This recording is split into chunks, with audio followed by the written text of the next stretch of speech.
అని చెప్పి మా ఫ్రెండ్స్ అందరూ చెప్పారు, చెప్పారు, చాలా మంది చెప్పారు. కరెక్టే.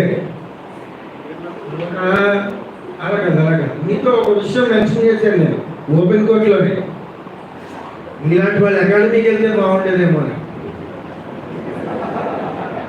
మీరు నిర్మమాటంగా చెప్పండి, నేను అన్నానా లేదు. అకాడమీకి వెళ్ళాలి, చాలా ముచ్చటేసి. ఆ వేళ మీకు తెలియదు, ఆ వేళ కోర్టులో ఒక ఆఫీసర్ కూడా కూర్చుని ఉన్నారు. He appreciated your Honor's version and the way in which you are going between lines of pleading in the case. చాలా ఆయన కూడా ఆశ్చర్యపోయారు. నేను పేరు చెప్పిన ఆఫీసర్ పేర్లు I don't want to reveal, but it is secret అనుకోకండి. నాకు గొప్పగా ఏమి కాదు, అలా జరిగిన వాస్తవం. కానీ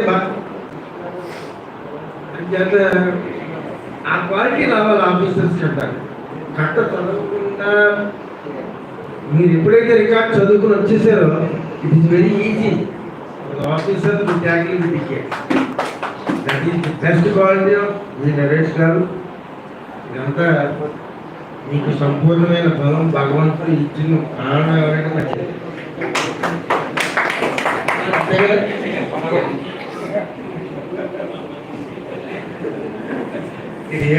Thank you very much for giving this opportunity. Thank you. PSN garu. PSN.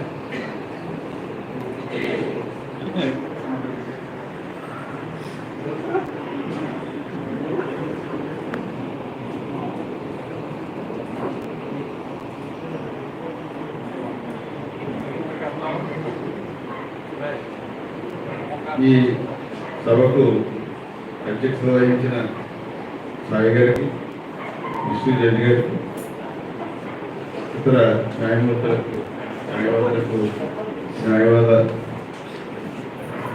సహచర మనకు అందరికీ నా జైలు. ఈ నేను చెప్పడానికి అంటే ముందే మన పెద్దలందరూ చెప్పారు. నేనంతా జడ్జి గారి గురించి చెప్పడానికి ఏమీ ఉండదు. ఈ అనిపిస్తున్నందుకు చాలా థ్యాంక్స్ చెప్తూ నేను పైకి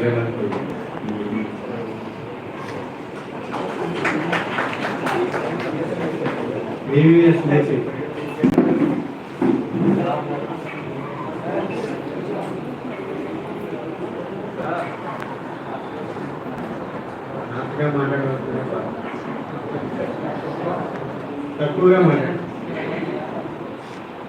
మాటైనా ఆయన చెప్పేది ఏంటంటే, జడ్జి గారు పలకరింపే గుండెల్లో ఒక వానజల్లా చిరుజలు. అది ఆయన బెంచ్ అండ్ బార్ రిలేషన్సే అందరూ చెప్తారు. యాక్చువల్గా ఇలాగా కళారంగటం బాగా చెప్పారు. నిజంగా జ్యుడిషియల్ దీన్ని తీసుకెళ్ళి అకాడమీలో పెట్టాల్సింది. కారణం ఏంటంటే, వచ్చిన చాలా మంది జ్యుడిషియల్ ఆఫీసర్స్కి ఫస్ట్ బార్ అండ్ బెంచ్ రిలేషన్సే ఫెయిల్.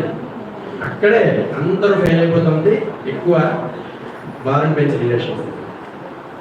ఇటువంటి ఆఫీస్ అక్కడ ఏం జరుగుతారో నాకైతే తెలియదు. మేము ఎప్పుడూ ఎవరిని అడగలేదు. తెలుసుకుందాం అన్న కుతూహలం ఉన్నప్పటికీ కూడా నేను జ్యుడిషియల్ అకాడమీలో ఏం చెప్తారో ఇప్పటివరకు తెలియదు. ఆఫీస్ రాయడం చెప్తారో, డాక్యుమెంట్లు రాయడం చెప్తారో, లా చెప్తారో, ఇంకోటి చెప్తారో ఎవరికి. సో ఇక్కడ వరకు మాకు తెలిసినంత వరకు ఏంటంటే, ఒక వ్యక్తికి ఇతర వ్యక్తులతో ప్రవర్తించే విధానం కావాలి, అది నేర్చుకోవాలి ఫస్ట్. రీసెంట్గా మేము 2-3 సార్లు హైకోర్టుకి పోర్టుఫోలియో జడ్జిని కలవడానికి వెళ్ళినప్పుడు మేము 5-6 ఉన్నాం. ఆయన మేము ఉన్నంతసేపు నిలబడే ఉన్నాం. మేము నిలబడి ఉన్నాం అంటే సీట్స్ తక్కువ ఉన్నాయి కాబట్టి నిలబడే ఉన్నాం. అంటే వారికి వచ్చిన వారికి ఎలా మర్యాద ఇవ్వాలి, ఏం చేయాలి. హైకోర్టు జడ్జి కూర్చొని మీరు అలా ఏదో నేను చెప్పిన మాటలు వినేసి ఎవరైనా చూద్దామని అంటే పోతారు, పోయింది. కానీ ఏమి తెలుసుకోవాల్సింది అంటే, ఇతర వ్యక్తులు ఎక్కడి నుంచి వచ్చారో ఏదైనా కానీ వాళ్ళకి అవతల వాళ్ళకి ఇచ్చే గౌరవ మర్యాదల్ని సక్రమంగా ఇవ్వడం, లోపల ఉన్నప్పుడైనా బెంచ్ మీద ఉన్నప్పుడైనా. ఒక జూనియర్ ఏదో చెప్తూ ఉంటాడు, తప్పు చెప్పచ్చు.